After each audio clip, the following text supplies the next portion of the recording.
Selamat malam untuk teman-teman semuanya ya. Ya mudah-mudahan semuanya sehat ya. Seger waras. Nah ini ada gelondongan mesin Honda Vario 150 yang sudah remote atau yang sudah keyless. Mau 125 maupun 150, hal tersebut yang nanti kita bahas itu harus diperhatikan ya. Ini motor ini turun mesin karena historinya penyakitnya banyak. Yang pertama ngasap tipis, yang kedua air radiator selalu habis, yang ketiga sekalian beresi di bagian head silindernya, ganti temlar daripada pianonya, serta banyak komponen-komponen sistem pendingin air yang bermasalah, khususnya water pump, termostat ini juga banyak masalah. Di termostatnya ada ganjilan, water pumpnya jebol, jadi mau nggak mau harus kita lakukan upgrade. Nah di sini yang mau kita bahas ya ini di bagian packing head cylinder atau karet tutup head silindernya ya. Nah usahakan untuk karet head cylinder ini gunakanlah yang original, yang tentu yang original itu nggak mahal kok, nggak mahal, tapi mungkin di daerahmu ada yang yang enggak, tapi semuanya tergantung oleh yang punya kendaraan, mau yang ori atau yang KW. Nah di sini di head cylinder ini yang kita bahas di Vario 150, namun di 125 mau 150 ya sama. Ini ada lubang sirkulasi oli mesin. Ketika engine itu hidup, maka sebagian oli mesin itu akan dipompa, dinaikkan ke lubang yang ada di head cylinder ini. Maka di sini jangan buntu. Nah dari sini oli akan dikeluarkan menuju ke head cylinder. Jadi untuk pelumasan di daerah head cylinder, untuk melumasin daripada springnya, nokennya, temlarnya ya. Kemudian nanti oli kalau sudah sampai sini akan dibuang lagi lewat pembuangan yang ada di bawah lantai kamprat atau lantai sentrik ini. Nah, supaya dia dapat sirkulasi oli yang baik untuk pelumasan di bagian komponen part head silindernya. Nah, dari lubang ini dia tidak langsung dikucurkan ke sini, tetapi dari lubang ini sebelum untuk menyiram komponen head cylinder ini, dia masih dihubungkan oleh lubang yang ada di cover tutup head silindernya. Nah ini yang ini tipe besi, ada juga yang fiber, tapi sama saja. Nah di sini ini nggak boleh buntu ya, lubang ini nggak boleh buntu, lubang seukuran kecil ini pun nggak boleh buntu, karena ini tempat sirkulasinya. Jadi oli yang dari sini akan dikucurkan ke sini, tapi masih melewati part komponen pendukung. Dari sini akan masuk ke lubang yang ada di tutup sini, kemudian akan dikeluarkan melalui lubang kecil ini, baru akan disiramkan ke bagian head cylinder. Nah, di sini berarti ada karet head cylindernya. Nah, yang harus kita pahami adalah lubang yang ada di karet head cylinder itu sendiri ya. Oke, seperti ini. Mas pegang ini sebentar. Nah, yang perlu Anda pahami lubang yang ada di bagian karet head cylinder yang ada di sini, karena karet itu fungsinya untuk meredam titik panas, untuk meredam titik rembes yang ada di packing headnya ya. Selain daripada itu juga di karet head silindernya ada lubang untuk sirkulasi jembatan yang akan menghubungkan antara lubang yang ada di sini, yang akan dimasukkan ke sini dan yang akan dikucurkan ke sini. Jadi jembatannya di karetnya. Jadi pastikan karet itu tidak ada masalah.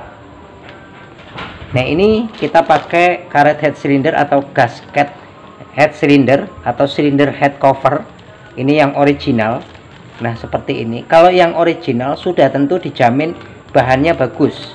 Yang tentu kita tidak membahas barang aspal atau CKD, tapi yang kita bahas barang original. Nah seperti ini. Nah ini loh yang akan kita bahas jembatannya.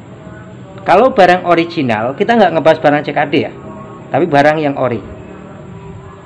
Pasti dari pabrikannya sudah dicetak presisi, sudah dicetak rapi, tinggal pasang. Nah ini lubang ini sangat-sangat rapi. Lubang ini adalah jembatan yang ada di sini. Nah seperti ini. Nah seperti ini. Jadi ketika engine hidup, oli yang dari engine akan dipompa melewati lubang ada di sini. Dari situ akan melalui jembatan o-ring yang ada di lubang ini. Dari sini akan dimasukkan ke sini, baru akan dikucurkan, dikeluarkan di lubang kecil ini, baru untuk nyiram komponen head silindernya. Banyak kejadian 70-80%, kadang-kadang teman-teman yang untuk pemula karena mungkin buru-buru dan segala macam dan lupa segala macam, lubang ini tidak diperhatikan. Akhirnya komponen yang ada di head cylinder akan kasar suaranya, klatak. Nah, selain itu juga akan mengakibatkan kefatalan, ya. Jadi gara-gara karet ini akan hancur mesinmu, ya. Oke, diperhatikan untuk lubang ini.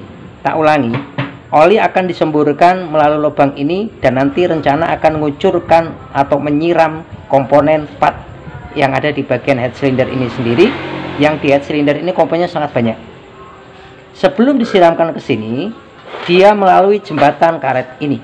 Baru dari sini akan dimasukkan ke segi panjang ini melalui lubang yang ada di sana, baru dikeluarkan ke sini, terjadilah kucuran yang ada di sana. Nah, ini kita ada contoh pegangono yang ini, Mas. Pegangono yang ini. Nah, ini contoh yang original, ya. Oke. Terus ini kita ada contoh barang palsu, ya, barang palsu. Untuk semua barang palsu, Nah, untuk semua barang palsu mayoritas 70% ya, 50% lah, 50%. Untuk bahan karetnya kaku. Selain barang kaku, dari pabrikan tidak langsung dicetak bulat. Tidak langsung dicetak bulat untuk lubang yang ada di bagian sini. Nah, bagian sini kelihatan ya, kecilon. Kita terangin dikit. Nah, oke, ini kan sudah cetakan. Nah, ambilin yang ini.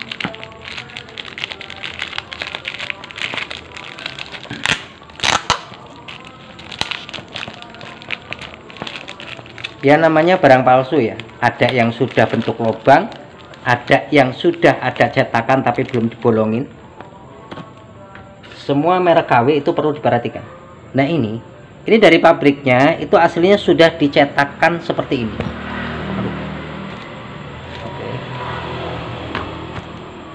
Oke, sudah dicetakkan seperti ini. Tapi belum dibolongi. Lagi, sudah dicetakkan seperti ini, tapi belum dilubangi sepenuhnya maksimal tembus ke sini. Ada juga yang sudah dibolongi, ada juga yang memang belum dibolongi. Jadi kita sendiri harus berinisiatif untuk membentuk daripada lubang yang ada di sini. Tuh, lihat ya. Oke, kelihatan? Nah, kalau sampai tidak meneliti keadaan tersebut, alhasil akan terjadi kefatalan di motor Anda yang Anda lakukan pembongkaran. Ya, ini perbedaannya. Dari bahannya sudah berbeda. Kalau barang palsu dia kaku, ya kaku, nggak enak dipandang, hasil nggak presisi, ya. Kemudian kalau yang original dia lentur, enak, enak lah pokoknya. Terus dari sana sudah dicetak jadi, ya sudah dicetak tembus. Kalau yang ini belum. Nah, secara langsung kalau ini dipasang di sini, pegang Mas. Ya, sini ini akan tertutup untuk sirkulasi oli. Terus oli itu kemana masuknya? Alhasil komponen di head cylinder akan dijamin kering atau kurang pelumasan. Paham ya? Nah, disitulah fungsinya untuk meneliti keadaan sebelum dipasang dalam keadaan yang baik. Kadang kita aja sudah berusaha untuk teliti, sudah berusaha untuk hati-hati, itu masih ada sandungan. Karena semua pekerjaan pasti ada risiko, semua pekerjaan pasti ada sukses dan tidak. Jadi artinya tidak ada semua itu yang berjalan mulus. Dari situ coba kita belajar bareng-bareng di sini meneliti keadaan, alangkah pentingnya lubang ini. Ya, bisa dipahami dari sini ya. Tidak hanya di Vario 150 yang keles yang kita bongkar ini saja, namun di semua Vario 125 maupun 150 ini bisa diterapkan. Ya, harus diteliti. Khususnya di barang KW, semua merek KW. Dan yang kita bahas di sini, usahakan gunakanlah yang original jika di daerahmu ada stok. Kalau nggak ada stok yang KW nggak apa-apa. Tapi diteliti ulang untuk lubang yang ini. Ya. Wes gitu saja kawan informasinya, perbedaan nilai min plus daripada barang ori maupun KW. Terima kasih, mudah-mudahan bisa bermanfaat rekan-rekan dimanapun Anda berada. Ada kurang dan lebihnya mohon maaf, tidak ada rasa saling menggurui, ada sikap tutur kata yang salah, mohon ampun. Dan untuk rekan-rekan, mudah-mudahan semuanya dalam keadaan yang baik-baik saja dan dilancarkan segala urusannya, dan tetap semangat untuk beraktivitas menjalani kehidupan sehari-hari.